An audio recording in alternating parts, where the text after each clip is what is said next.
Hello everyone, welcome to Super Profit Trading. I am your host Abhishek this side, welcoming you all to new weekly analysis series. आज के दिन हम क्या करेंगे ना, हमारा जो लास्ट वीक गया है उसके बारे में हम टोटली ब्रेक डाउन करके डिस्कस करेंगे। क्या क्या ट्रेड्स मैंने लिए थे और कितना प्रॉफिट या फिर लॉस मुझे हुआ है, और किस तरह का ट्रेड मैनेजमेंट या फिर साइकोलॉजिकल बैलेंस आप बोल सकते हो, मैंने कैसे अपने साइकोलॉजी को स्ट्रांग रखा इतने गिरते हुए मार्केट में भी। भले ही प्रॉफिट छोटा सा है लेकिन कुछ पैसे मैं घर लेके गया हूँ इस हफ्ते, उसके बारे में हम आज बात करेंगे। So let's get into the video. यहाँ पे अगर मैं इस पेज को रिफ्रेश करूंगा और मैं बता रहा हूँ, यहाँ पे देखो हम क्या करेंगे ना, हमारा जो 17 से 21 तक जो हमारा ट्रेडिंग वीक रहा है उसी ड्यूरेशन का अगर मैं यहाँ पे आपको पीएनएल लाइव दिखाऊंगा तो ये देखो, यहाँ पे मुझे लगभग 5,420 रुपए का मुझे ग्रॉस प्रॉफिट हुआ है।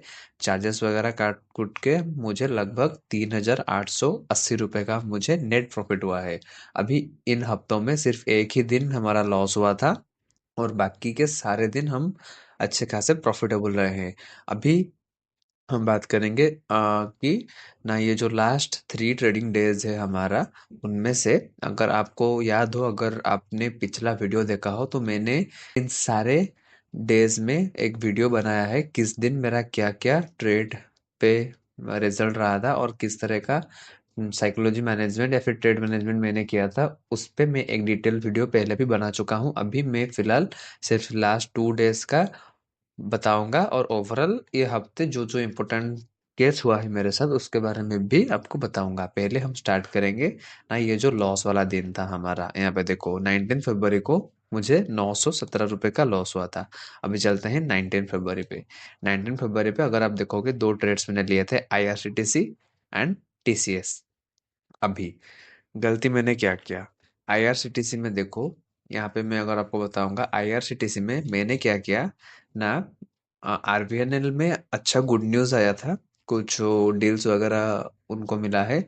और उसके साथ ही आईआरएफसी, ये थोड़े बहुत स्टॉक, रेलवे के स्टॉक्स अच्छा मूव कर रहे थे। मैंने कुछ भी प्राइस एक्शन वगैरह नहीं देख के मैंने जस्ट ये अज्यूम किया अपने अंदर कि आईआरसीटीसी एक तगड़ा कंपनी है और बाकी के सारे स्टॉक्स अगर मूव कर रहे हैं तो आज के दिन हमें एक मोमेंटम मिल सकता है। That means on 19 I was expecting a momentum. अब 19 के दिन अगर आप देखोगे तो मार्केट में क्या हुआ था ना, यहाँ पे जैसे ही यहाँ पे ओपनिंग रेंज बनने के बाद इस ब्रेकआउट में मैंने ट्रेड लिया था और मैंने गलती क्या की, देखो यहाँ पे मैंने ट्रेड लिया था, अगर मैं इसे होल्ड करता तो लगभग मुझे साइडवेज एक्शन मार्केट में देखने को मिलता, या फिर कुछ समय के बाद जब मार्केट इस तरह का सिचुएशन करके, समझो पहले आपका एंट्री ट्रिगर होता है, फिर उसके बाद मार्केट थोड़ा सा मोमेंटम देता है, फिर नीचे आ जाता है। नीचे ऑलमोस्ट आपके एसएल का 50% एरिया कवर करने के बाद जैसे ही ये प्राइस बाउंस बैक करता है, तो यहाँ पे दो चीज़ मैं समझता हूँ। पहला, कि इसमें उतना स्ट्रांग मोमेंटम नहीं है। अगर मोमेंटम होता तो ये जो फेज ने मार्केट ने रिट्रेसमेंट लिया है, इसको जब कवर अप करेगा तो वो एक तेजी मोमेंटम आना चाहिए। वहां पे वो तेजी मोमेंटम नहीं आया। अभी जैसे ही मैं यहाँ पे प्रॉफिटेबल आ जाता हूँ, मैं क्या करता हूँ ना, मैं 10 मूविंग एवरेज के बेसिस पे यहाँ पे ट्रेलिंग करता हूँ। अगर मैंने सिंपली अपना सिस्टम को फॉलो किया होता तो यहाँ पे मुझे लगभग 0.25 या फिर 0.3 आर का प्रॉफिट में मैं ट्रेड को क्लोज करता। लेकिन मेरा जो साइकोलॉजी उस दिन था ऐसा कि यहाँ पे देखो, जैसे ही मैंने एंट्री लिया उसके बाद थोड़ा मोमेंटम जाने के बाद प्राइस ऐसे ही एक डिप लगाया, तो मैंने डर के मारे यहाँ पे ट्रेड एग्जिट कर लिया। भले ही लॉस छोटा हो, लेकिन मैंने ये अपने आप को बोला कि लूजिंग ट्रेड को पहले एग्जिट कर देना सही रहेगा। आप देखो, अब हर बार सही नहीं होगा, ये डिसीजन मेरा काफी बार सही जाता है और काफी बार सही नहीं जाता है। लेकिन if you are a discipline trader, अगर आप सिर्फ स्टॉप लॉस तो स्टॉप लॉस या फिर टारगेट, इन दो में से कोई एक को फॉलो करते हो, तो आप एक काफी, मतलब मैं बोलूंगा कि आपका डिसीजन काफी अच्छा है। और इस तरह का जो फ्लक्चुएशन डिसीजन हम लेते हैं, अगर यहाँ पे मेरा स्टॉप लॉस है तो मुझे स्टॉप लॉस के अनुसार स्ट्रिक्ट रहना चाहिए था, लेकिन मैंने यहाँ पे अपने इमोशन को मैनेज नहीं किया, उसके वजह से मुझे यहाँ पे एक लॉस देखने को मिला। मार्केट में कोई गलती नहीं था। अगर यहाँ से स्टॉप लॉस भी हिट हो जाता तो मेरा कोई प्रॉब्लम नहीं है, लेकिन तो प्रॉब्लम इज मैंने यहाँ पे कुछ अपने अंदर ही अजम्पशंस बना के यहाँ पे ट्रेड में एग्जिट लिया। That was my mistake. और जो टीसीएस में ट्रेड है वो वैसे भी मतलब मैं बोलूँगा तो वो हम according to the plan we have did everything. Let me go on to the 19th date.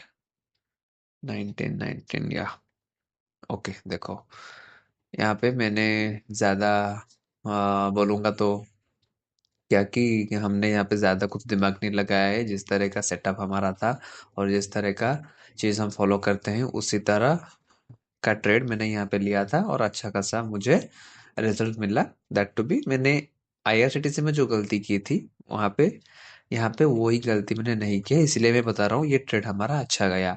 अभी बाकी के जो है हमारा 20th को क्या हुआ ना, देखो यहाँ पे देखोगे बहुत सारे ओपन पोजीशंस थे। और देखो यहाँ पे 780 रुपए के प्रॉफिट पे भी 400 रुपए का चार्जेस लगा है, क्योंकि यहाँ पे देखो इंटरडे में अगर आप 3 से 4 ट्रेड पंच करोगे तो आपका चार्जेस बहुत ही कटने वाला है। और उसके साथ ही जुबिलेंट फूड में मेरा एक स्विंग पोजीशन था। यहाँ पे केस क्या होता है ना, भारत फोर्ज और हिंदुस्तान यूनिलीवर में मैंने एक स्कैल्पिंग का प्लान किया था। वहाँ पे 2 बार फेल होता हूँ। फेल होने के बाद from the very beginning of the morning जैसे ही 2 स्टॉप लॉसेस जाते हैं तो मेरा साइकोलॉजी थोड़ा डिस्टर्ब रहता है। फिर मैं रीस्टार्ट करता हूँ विथ अ स्ट्रॉन्गर साइकोलॉजी और दिमाग को शांत रख के एक रैशनलाइज व्यू लेके आता हूँ मार्केट में। फिर हमें हिंडाल्को में एंट्री मिलता है। हिंडाल्को में एंट्री करने के बाद मार्केट साइडवेज मोमेंटम करता रहा, कोई तगड़ा मोमेंटम नहीं मिला, इसके लिए मैंने इसे 1 आवर पे एग्जिट कर लिया। ज़्यादा होल्ड करता तो डे एंड को हमारा कॉस्ट टू कॉस्ट पे जाता। Now coming on to BSc. BSc में स्ट्रक्चर अच्छा सा अगर मैं आपको समझाऊंगा। बीएससी में देखो उस दिन क्या हुआ था, जब 20th को यहाँ पे मार्केट खुला, खुलने के बाद देखो एकदम ही एक बड़ा सा ट्रेंड दिखाया। फिर जैसे ही मार्केट ने यहाँ पे रिट्रेसमेंट किया अपने 10 मूविंग एवरेज के आसपास, यहाँ पे देखो कितने छोटे छोटे कैंडल्स बनाए। अभी ये जो छोटे छोटे कैंडल्स का रिट्रेसमेंट होता है ये आपको एक हेल्दी या फिर एक गुड रिट्रेसमेंट में कंसिडर करना होगा, क्योंकि मार्केट में अगर मोमेंटम नहीं होता तो मार्केट तेजी से गिरता, ना कि छोटे छोटे कैंडल्स बना के गिरता। सो मैंने यहाँ पे जैसे ही ये हाई टेकन आउट के लिए सोचा तो यहाँ पे देखो मैं अगर यहाँ पे एंट्री करता तो मेरा स्टॉप लॉस यहाँ पे 1% के आसपास होता, तो मुझे परवड़ता नहीं। तो मैंने यहाँ पे सोचा कि जैसे ही एक पुल शॉर्ट पुल बैक मिलेगा तो मैं यहाँ पे एग्जिट ले लूंगा। सॉरी, जैसे ही शॉर्ट पुल बैक मिलेगा तो मैं यहाँ पे एंट्री ले लूंगा। तो यहाँ पे देखो ब्रेकआउट होने के बाद यहाँ पे जो एक छोटा सा पुल बैक आया, पुल बैक आने के बाद यहाँ पे जो कंसोलिडेशन बनाया था यहाँ पे था मेरा एंट्री। और right below this was my stop loss. ये ट्रेड तो उसके बाद 3 आवर तक गया है, 2.3 या फिर 2.4 आवर तक, लेकिन डे एंड में जब मैं ट्रेड कर रहा था तो ज़्यादा एक्सपेक्टेशन या फिर ज़्यादा लालच रखना अच्छी बात नहीं है। यहाँ पे देखो दिन भर आप अगर रिवेंज माइंडसेट लेके ट्रेड करोगे तो आपका साइकोलॉजी कभी भी बैठने वाला नहीं है और आप कभी भी एक प्रॉफिटेबल ट्रेडर या फिर एक अच्छा एग्जीक्यूशन कर नहीं कर पाओगे मार्केट में। तो मैंने यहाँ पे जैसे एंट्री किया स्टॉप लॉस लगाने के बाद मैंने तुरंत ही माइंड को मतलब ट्रेन कर लिया कि नहीं 1 आवर जैसे ही मिलेगा हम एग्जिट कर लेंगे। कोई लालच नहीं, कुछ भी नहीं। तो यहाँ पे 1 आवर का एग्जिट मिला। तो हमारा डे वहाँ पे कॉस्ट टू कॉस्ट था। और जुबिलेंट फूड में मैंने वहाँ पे मेरा स्विंग ट्रेड था और जैसे ही ये स्टॉक थोड़ा सप्लाई एरिया के आसपास आने लगा तो मैंने यहाँ पे अपना प्रॉफिट बुक किया ऑलमोस्ट 1.2 आवर का। तो इसी तरह से हमारा डे उस दिन हो जाता है प्लस में। और बाकी का जो लास्ट डे है फ्राइडे, फ्राइडे को अगर मैं आपको यहाँ पे दिखाऊंगा तो 500 रुपये का 580 रुपये का प्रॉफिट है मारुति में और टीसीएस में। मैं पहले भी बता चुका हूँ टीसीएस में मेरा एक गलती हो गया था एंट्री करते वक्त, तो मैंने उसे तुरंत एग्जिट कर लिया। अगर आप वो वीडियो नहीं देखे हो तो जाओ चैनल पे जाके लास्ट वीडियो जो मैं पोस्ट किया हूँ वहाँ पे देखो, मैंने टोटली ब्रेक डाउन किया है मारुति और टीसीएस का। और मारुति में वो हमारा जो ऑटो सेक्टर है उसमें थोड़ा बेरिशनेस हमें देखने को मिला कल के दिन, इसलिए मारुति में मुझे सबसे अच्छा अपॉर्चुनिटी देखा, सेटअप मेरा सही बैठ रहा था इसलिए मैंने ट्रेड लिया था। इसी के साथ ये जो हफ्ता होता है हमारा, ये हफ्ता हमारा ओवरऑल पॉजिटिव गया है। मतलब ओवरऑल मतलब बहुत ही अच्छा पॉजिटिव गया है ऑलमोस्ट।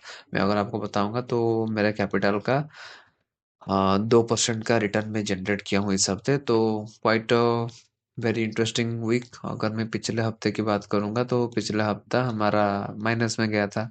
यहाँ पे देखो 2,900 का लॉस हुआ था, क्योंकि मार्केट यू टर्न ले रहा था। यहाँ पे देखो सारे ट्रेड में से सिर्फ एक ट्रेड में ही प्रॉफिट हुआ था और बाकी सब में लॉस हुआ था। अभी यहाँ पे साइकोलॉजी को स्ट्रॉन्ग रखना और अपने आप में एक बिलीव रखना है कि नहीं, मैं कर सकता हूँ। वो मतलब उस तरह का आपको डिसिप्लिन या फिर सेल्फ कॉन्फिडेंस चाहिए अपने अंदर। इतना बुरा दिन देखने के बाद फिर भी आपको क्या करना होता है ना, आपके अंदर भरोसा रखना होता है। That's how I overcome this by a profit of by making a profit of 2,000 and 3,800 on the last week। और अगर मैं ओवरऑल अपना फरवरी का मंथ दिखाऊंगा तो फरवरी का मंथ हम फिलहाल के लिए पॉजिटिव 2.2 के पे है। और इसी के साथ ही here we comes to the end of our video. आशा करता हूँ आपको काफ़ी कुछ सीखने को मिला होगा, आपको मेरा कंटेंट अच्छा लगा होगा। मैं प्योरली ट्रांसपेरेंसी के साथ आपके साथ सब कुछ शेयर किया हूँ। इस तरह का ट्रेड्स में लेता हूँ और मेरा जो way of tackling with the psychology is totally अपन देश, जो मैं वीडियो में बोलता हूँ वही मेरा साइकोलॉजी रहता है। और उसी के साथ ही मैंने आपको हर बार जो भी प्रॉफिट्स हुआ है मैंने क्लियर कर दिखाया है, और जो भी लॉसेस हुए हैं मैं आपको क्लियर कर दिखाया हूँ। तो आपको अगर आपको याद हो तो जनवरी के मंथ में मेरा एक भी प्रॉफिट नहीं था, सिर्फ 31 जनवरी को एक प्रॉफिट हुआ था, वो भी बहुत ही छोटा प्रॉफिट मैंने आपके साथ शेयर किया था, अगर आपको याद हो तो। That level of transparency I keep with my audience. And thank you अब तक वीडियो देखने के लिए। थैंक यू ऑल, मिलते हैं अगले वीडियो पे।